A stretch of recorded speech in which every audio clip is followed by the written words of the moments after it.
Dolore, lacrime, ma anche tanta rabbia ai funerali del cinquantenne istruttore di tennis Marco Chiaramonti, morto sul colpo a causa dei gravi traumi riportati nell'incidente stradale del Viale Emporium.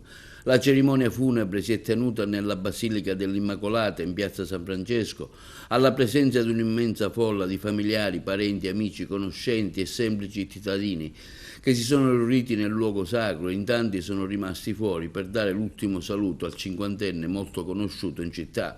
A celebrare la messa è stato don Giuseppe Lentini, che si aspettava parole forti o denunce pubbliche, è rimasto colpito dalla compostezza dell'omelia, che ha trasformato il dolore in riflessione e speranza. Anche oggi Cristo piange con noi, partecipa al nostro dolore per la prematura morte di Marco, ha detto il sacerdote. È naturale che una madre veda morire il proprio figlio, a maggior ragione vederne morire due, gli unici, come Gesù si fece vicino a quella madre e oggi si fa vicino a voi, Virginia, Paolo e Sofia. La domanda che sorge spontanea in questi tragici incidenti è: dov'era Dio? Non poteva evitarlo? Perché ha permesso questo? La risposta è difficile, come lo è la comprensione di questo lutto così drammatico. Dov'era Dio? Dio era lì con Marco, non lo ha abbandonato un solo istante, come non abbandona mai nessun uomo. E parole piene d'amore ma tanta sofferenza arrivano anche da Paola, la moglie di Marco, che ha letto una breve lettera per il suo amato. Sono qui a scriverti un'altra lettera come tutte le mattine, ma adesso non riesco a capire come riesci ad ascoltarla.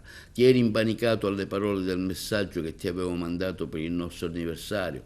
Tu non mi completi, io sono forte da sola, invece tu ci sei, e da quando ci siamo scelti, il 17 settembre del 2013, ho capito che l'amore è una cosa semplice e se c'è lo capisce anche senza sforzi.